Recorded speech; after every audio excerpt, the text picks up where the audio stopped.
The musician contemplates the great mirror. It spins, red and yellow light flicking like a dancer's skirt across the city's dazed, heated face. His body is hot and sweat cools in his pits. His throat is dry. Hunger harries his immiserated innards. The red tiles under his cheek are cold. His eyes are grey as the sky. If he were to close them, the mirror's fire would still whirl in on his vision. He will watch the mirror until it's lowered in the evening. He will stay in the dark of the balcony until it emerges once more with the dawn. He has been immobile for 3 days, sprawled on his side like a child in the womb. A whisper. Ustad. It is a voice that is used to bellowing in triumph for the admiration of thousands. It does not know what to do with itself now.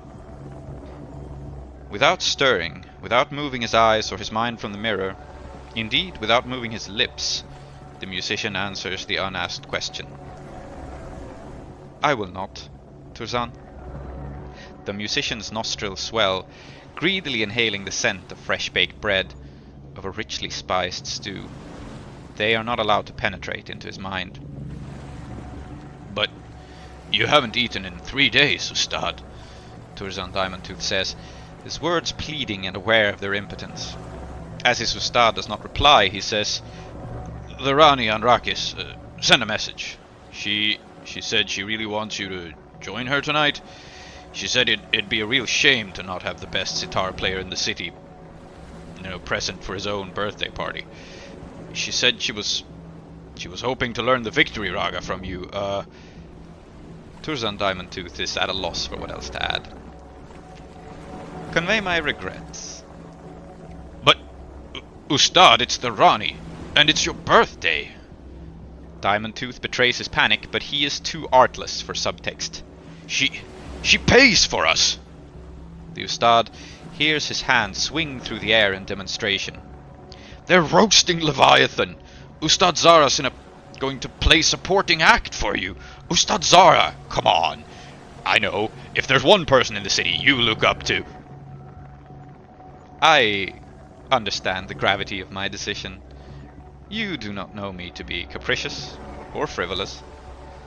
Thus you too understand the gravity of my decision. It's a whole party just for you. You're turning 80, man. Come on. Even the Akarosi governor's gonna be there. I hear they got the spirit warden to show up. You can't just make them cancel. As you say. The Ustad's stomach rose. It is too big to stop from happening. I have no wish to stop the party. I simply will not attend. You will convey my regrets. I tire of this conversation. But dude, Ustad, you can't... Is it the peasants? Ustad, it was only a mug. I'll handle it. Come on. I mean that I require you to go, Turzan. The Ustad says, not unkindly, to his dimmest pupil. Turzan Diamondtooth leaves the balcony. The sounds of his footsteps echo into the antechamber of the Ustad's mind, where he keeps the sounds of the traffic, the smell of sewage and food, the shouts of the crowds gathering for the morning's games at the Colosseum, the feel of the red tile on his cheek.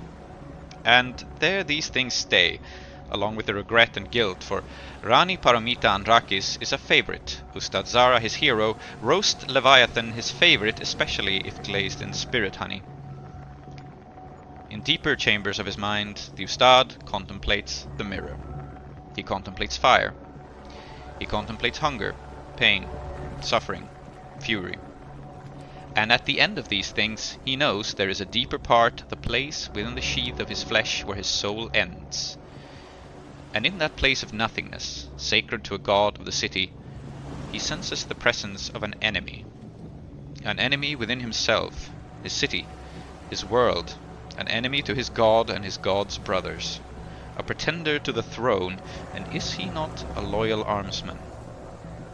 Ustad Jai Klev lies still, sweating with the labor of forging his panoply of weapons.